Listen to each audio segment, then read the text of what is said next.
2025ல பாகிஸ்தான்ல நடக்க போற சாம்பியன் ட்ரோஃபிக்கு இந்தியா விளையாட போறாங்களா இல்லையா அப்படிங்கிறது தான் இப்போ கிரிக்கெட்டை சுத்தி போயிட்டு இருக்கக்கூடிய ஒரு பெரிய சர்ச்சையான விஷயம்.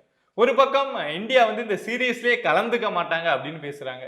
இன்னொரு பக்கம் ஹைபிரிட் மெத்தட்ல ஸ்ரீலங்காவிலயோ இல்ல யுஏஇலயோ இந்தியா பாகிஸ்தான் மேட்ச் மட்டும் நடக்கும் அப்படின்னு பேசிட்டு இருக்காங்க. இது சம்பந்தமா இப்போதைக்கு பாகிஸ்தான்ல இருந்து பேசாதவங்க யாருமே இல்லை அப்படின்னு சொல்லலாம். ஃபார்மர் லெஜண்ட் பிளேயர்ஸ்ல இருந்து இப்போ விளையாண்டுட்டு இருக்க எல்லாருமே இதை பத்தி பிசிசிஐ கிரிட்டிசைஸ் பண்ணி பேசுறதும் இந்தியன் டீமை வந்து ஏதாவது சொல்லி திட்டுறதும் அப்படிங்கிற விஷயம் தொடர்ச்சியா போயிட்டு இருக்கு. நேத்தி கூட பாகிஸ்தான் கிரிக்கெட் பிளேயர் ஹாசன் அலி வந்துட்டு இந்தியா ஒன்றும் பாகிஸ்தானுக்கு விளையாட வரல அப்படின்னா கிரிக்கெட் அழிஞ்சு போயிடாது அப்படின்னு ரொம்ப ஹார்டா பேசியிருக்காரு. ஏன் பிசிசிஐ இந்த விஷயத்துல இவ்வளவு பிடிவாதமா இருக்காங்க, ஏன் இந்தியா வந்து பாகிஸ்தானுக்கு விளையாட போகவே கூடாது அப்படிங்கிறதுல இவ்வளவு உறுதியா இருக்காங்க அப்படிங்கிறத பத்தி தான் நாம இந்த வீடியோவில் ரொம்ப டீட்டெயில்டா பார்க்க போறோம். பிரபா டாக்ஸ்ல நான் போஸ்ட் பண்ணக்கூடிய கண்டென்ட் உங்களுக்கு பிடிச்சிருக்கு அப்படின்னா சப்ஸ்கிரைப் பண்ணி சப்போர்ட் பண்ணுங்க. வீவர்ஸ் அனைவருக்கும் வணக்கம்.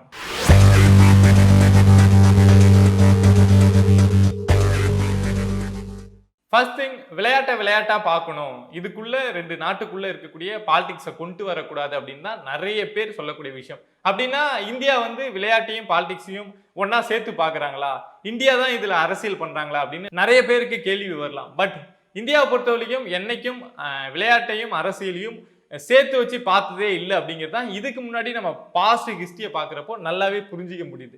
1999ல கார்கில் வார் நடந்துட்டு இருந்த டைம் எல்லாருக்குமே தெரியும்.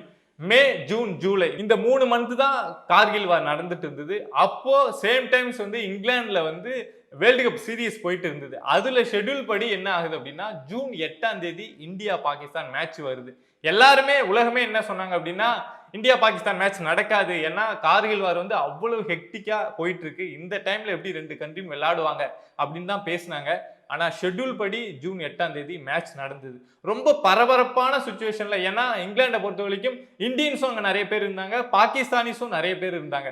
அதனால ஏதாவது ஒரு சின்ன விஷயம் தவறுனா கூட பெரிய இஷ்யூ ஆகும், கலவரம் வரும் அப்படிங்கிறதுனால அந்த மேட்சே நடக்க வேணாம் அப்படின்னு இருந்த சூழல்ல நடத்தி காட்டினாங்க. எப்படி அங்க போன ஃபேன்ஸ் எந்த அளவுக்கு பயத்தோட ஆனா மேட்சை வந்து இன்ட்ரெஸ்டடா பார்க்க போனாங்க அப்படின்னா, இப்போ ஒருத்தவங்க ஒரு கார்ல போறாங்க அப்படின்னா கார்ல வந்து 2 கொடியும் இருந்திருக்கு, இந்தியன் பிளாகும் இருந்திருக்கு, பாகிஸ்தான் பிளாகும் இருந்திருக்கு. எந்த ஃபேன் வந்து ஏதாவது டிஸ்டர்ப் பண்றாங்களோ, காரை அடிச்சு உடைக்கிறாங்களோ அப்படிங்கிற சூழ்நிலை வந்தா அவங்களுடைய பிளாக் எடுத்து காமிச்சு தப்பிச்சுக்கலாம் அப்படிங்கிற அளவுக்கு இருந்தது. சரி, அந்த மேட்ச்லயும் இந்தியா ஜெயிச்சாங்க, கார்கில் வாரும் இந்தியாவுக்கு ஆதரவாக சப்போர்ட்டா முடிஞ்சு போச்சு. ஸோ அதுக்கப்புறம் இந்தியா நினைச்சிருந்தா நாங்க இனிமே பாகிஸ்தான் கூட விளையாடவே மாட்டோம் அப்படின்னு சொல்லியிருந்துருக்கலாம். பட் இந்தியா என்னைக்குமே அதை மாதிரி ஒரு ஸ்டாண்டுக்கு வந்ததே கிடையாது. ரெண்டு நாட்டுக்கு இடையில இருக்கக்கூடிய போர் பிரச்சனை அப்படிங்கிறது வேற, பட் விளையாட்டு அப்படிங்கிறது வேற அப்படின்னு தான் தனியா தான் பார்த்துட்டு இருந்தோம். அதுக்கப்புறம் எத்தனையோ முறை இந்தியன் டீம் வந்து பாகிஸ்தான் போயிட்டு ஒரு பிலேட்ரல் சீரீஸ் விளையாண்டு வந்தோம். அங்கிருந்து பாகிஸ்தான் டீம் வந்து இந்தியா வந்து விளையாண்டாங்க அப்படிங்கிறது நடந்துகிட்டே தான் இருந்தது. சொல்ல போனா பாகிஸ்தான் பிளேயர்ஸுக்கு இந்தியாவில் வந்து நிறைய ஃபேன்ஸ் இருந்தாங்க, அவ்வளவு ஃபேன்ஸ் இருந்தாங்க. பாகிஸ்தான் மேட்சை சில பிளேயர்ஸுக்காக, இப்போ எப்படி இங்க வந்து சச்சின் விளையாண்டாருன்னா நம்ம அந்த மேட்ச் பார்ப்போம்ல, அதே மாதிரி அங்க இருக்கக்கூடிய பிளேயர்ஸுக்காக இங்க நிறைய ஃபேன்ஸ் இருந்தாங்க. அந்த அளவுக்கு தான் கிரிக்கெட்டும் பாலிடிக்ஸும் இந்தியாவை பொறுத்த வரைக்கும் தனியா இருந்தது. அதுக்கப்புறம் எந்த பாயிண்ட்ல பாகிஸ்தான் கூட இனிமே பாகிஸ்தானுக்கு போய் நாங்க விளையாட மாட்டோம் அப்படிங்கிற முடிவு வந்ததுன்னா, அதுக்கு முன்னாடி ஒரே ஒரு சம்பவம் சொல்லிடுறேன். 2008 ஐபிஎல் தொடங்கினாங்கல்ல, அப்போ இந்தியன் ஐபிஎல் டீம்ல மொத்தம் 11 பாகிஸ்தான் பிளேயர்ஸ் இருந்தாங்க.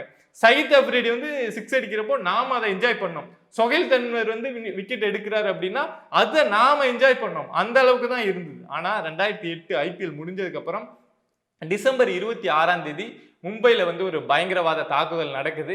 அந்த விஷயம் அதுல வந்து நிறைய பப்ளிக் இறந்து போறாங்க. அதுக்கு பொறுப்பேற்குது பாகிஸ்தான்ல இருக்கக்கூடிய ஒரு பயங்கரவாத அமைப்பு. அதுக்கு அப்புறம் தான் சரி, பாகிஸ்தானால அவங்க நாட்டுக்குள்ள இருக்கக்கூடிய ஒரு பயங்கரவாத அமைப்புகளையோ தீவிரவாத அமைப்புகளையோ கண்ட்ரோல் பண்ண முடியல அப்படிங்கிறப்போ நாம இங்க இருந்து பாகிஸ்தான் போய் விளையாடுறது அப்படிங்கிறது இனிமே சரிப்பட்டு வராது அப்படின்னு சொல்லிட்டு தான் பிசிசிஐ இனிமே இந்தியா வந்து பாகிஸ்தானுக்கு போக மாட்டாங்க அப்படிங்கிற ஒரு முடிவுக்கே வராங்க. ஏன்னா நம்ம ஒரு ரெண்டு நாட்டுக்கு இடையில போர் நடக்கிறது அப்படிங்கிறது வேற, ஆனா பாகிஸ்தானால அவங்க நாட்டுக்குள்ள இருக்கக்கூடிய தீவிரவாத அமைப்பை கண்ட்ரோல்ல கொண்டு வர முடியல, அவங்க நாட்டுக்குள்ள நடக்கிற தீவிரவாத தாக்குதலையே தடுத்து நிறுத்த முடியல. அப்படிங்கிறப்போ எப்படி ஒரு வெளிநாட்டு டீம் வந்து அங்க போயிட்டு இந்த மாதிரி விஷயத்துல கலந்துப்பாங்க அப்படின்னு ஒரு கேள்வி இருக்குல்ல. அதே மாதிரியே 2009ல ஸ்ரீலங்கன் டீம் வந்து அங்க விளையாட போயிருந்தாங்க, ஒரு சீரீஸ் விளையாட போயிருந்தாங்க. அப்போ அவங்க போயிட்டு இருந்த டிராவல் பண்ணி போன அந்த பஸ்ல வந்து கன்ஷாட் நடந்தது. அதுல நல்ல வேளை அப்போ யாரும் இறந்து போல, பட் நிறைய பேருக்கு இன்ஜூர்ட் ஆச்சு. அதுக்கப்புறம் தான் பாகிஸ்தான் அப்படின்னாவே இந்தியா மட்டும் இல்ல மற்ற எந்த கண்ட்ரியுமே நாங்க பாகிஸ்தானுக்கு விளையாட போறத ப்ரிஃபர் பண்ண மாட்டோம் அப்படிங்கிற அந்த முடிவுக்கே வந்தாங்க. ஸோ அதுக்கப்புறம் இந்தியா வந்து ஒரு பிலேட்டரல் சீரீஸோ இல்லை பாகிஸ்தான் போய் விளையாடுறதோ அந்த விஷயத்துல என்னைக்குமே இன்வால்வ் ஆகவே இல்லை. சொல்லப்போனா இந்தியா வந்து நாங்க பாகிஸ்தான் போக மாட்டோம் அப்படின்னு தான் சொன்னாங்க.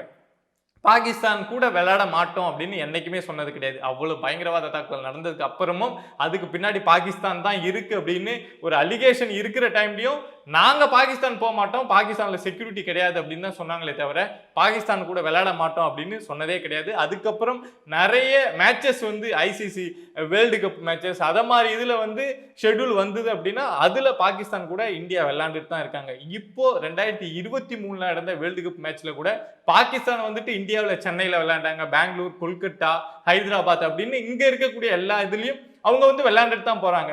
அவங்க வந்து விளையாடுறாங்கப்பா, அதனால இந்தியா டீம் போய் அங்க விளையாண்டா என்ன அப்படின்னு ஒரு கேள்வி இருக்குல்ல. அவங்க வந்து இங்க விளையாடுறாங்க அப்படின்னா இந்தியாவில் வந்து அவ்வளவு சேஃப்டியா இருக்கு. இங்க ஒரு பிரச்சனை வருது அப்படின்னா அதுக்கு இந்தியன் கவர்மெண்ட் வந்து ரெஸ்பான்சிபிலிட்டி எடுக்குது. ஆனா பாகிஸ்தானை பொறுத்த வரைக்கும் ஏதாவது ஒரு பிரச்சனைனா அங்க வந்து ஒரு பயங்கரவாத அமைப்பு தான், நாங்க தான்ப்பா இதை நடத்தணும் அப்படின்னு பொறுப்பேற்பாங்க. கவர்மெண்ட் வந்து எதுவுமே சொல்லாது. அப்படிங்கிறப்போ பிசிசிஐ இவ்வளவு முக்கியமான பிளேயர்ஸை, உலகத்திலே நம்பர் 1 டீம்ல இருக்கக்கூடிய பிளேயர்ஸை வந்து கையில வச்சுட்டு ஒரு பாதுகாப்பு இல்லாத ஒரு நாட்டுக்கு அனுப்பணும் அப்படின்னு யாருமே இந்த மாதிரி விஷயத்துக்கு வரமாட்டாங்க.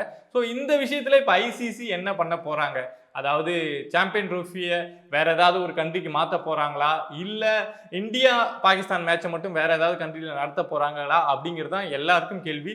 பாகிஸ்தான் கிரிக்கெட் போர்டை பொறுத்த வரைக்கும் அவங்க இந்த ஷெட்யூல்லாம் ரெடி பண்ணியே ஐசிசிக்கு அனுப்பிச்சிட்டாங்க. 2025 பிப்ரவரி 19 மார்ச் 9 வரைக்கும் அந்த ஷெட்யூல் இருக்கு. அதுல மார்ச் 1 இந்தியா பாகிஸ்தான் மேட்ச் லாகூர்ல நடக்க போகுதுங்கிற வரைக்கும் ஷெட்யூல் பண்ணி அனுப்பிச்சிட்டாங்க. பட் ஐசிசி இன்னும் அதை கன்ஃபார்ம் பண்ணல. ஏன்னா பிசிசிஐ தரப்புல இருந்து நிறைய இது வச்சிருக்காங்க, அதாவது இந்தியன் டீம் அங்க போறதுல எவ்வளவு பிரச்சனை இருக்கு, என்ன பண்ணலாம் அப்படின்னு பிசிசிஐ வந்து ஐசிசிக்கு வந்து நிறைய ரெக்வெஸ்ட் பண்ணியிருக்கிறதுனால இன்னும் அது கன்ஃபார்ம் பண்ணப்படாமலே இருக்கு. நீங்க உங்களுக்கு தெரியும்ல, இவ்வளவு பார்த்துருக்கோம், இந்தியா பாகிஸ்தான் மேட்ச் எவ்வளவு சீரியஸா இருந்திருக்கு, எல்லாத்தையும் ரசிச்சிருக்கோம். பட் ஒரு கிரிக்கெட் ஃபேனா, இந்தியன் ஃபேன் வேணாம், ஒரு காமன் கிரிக்கெட் ஃபேனா இந்தியா வந்து பாகிஸ்தானுக்கு விளையாட போறத நீங்க விரும்புவீங்களா? ஏன்னா அவ்வளவு சேஃப்டி அங்க இருக்குமா, இந்தியன் டீம் போயிட்டு பத்திரமா பாதுகாப்பா வருவாங்க அப்படின்னு நீங்க நினைக்கிறீங்களா? ஏன்னா இந்தியா மட்டும் பாகிஸ்தானுக்கு போறதுக்கு வந்து பயப்படுறது கிடையாது. நிறைய கண்ட்ரிஸ் வந்து வேற வழியே இல்லாம நிறைய பிலேட்டரல் சீரியஸ் எல்லாம் தவிர்த்துட்டு தான் இருந்தாங்க பாகிஸ்தானுக்கு போறத. பட் இந்த சாம்பியன் ட்ரோஃபி வந்து அங்க நடக்கிறதுனால மற்ற கண்ட்ரிலாம் வந்து அக்செப்ட் பண்ணிட்டாங்க. பட் இந்தியா வந்து இன்னமும் அக்செப்ட் பண்ணாம தான் இருக்காங்க. ஸோ என்ன முடிவு எடுத்தால் நல்லா இருக்கும் அப்படின்னு நீங்க ஃபீல் பண்றீங்க? ஏன்னா நாம ஒரு இந்தியனாவும் இருக்க வேணாம், ஒரு பாகிஸ்தான் அப்படியும் இருக்க வேணாம். போகக்கூடிய பிளேயர்ஸுக்கு ஒரு ஃபேமிலி இருக்காங்க, அவங்களுக்குன்னு பசங்க இருக்காங்க, அவங்களுக்குன்னு ஒய்ஃப் இருக்காங்க. அப்படிங்கிறப்போ ஒரு காமன் பர்சனா பாகிஸ்தானுக்கு போறப்போ ரிஸ்க் இருக்கா இல்லையா, இந்தியா போலாமா வேணாமா அப்படிங்கிறத உங்களுடைய பாயிண்ட் ஆஃப் வியூல இருந்து கமெண்ட் பாக்ஸ்ல கமெண்ட் பண்ணுங்க. Will see you on next video. Bye viewers.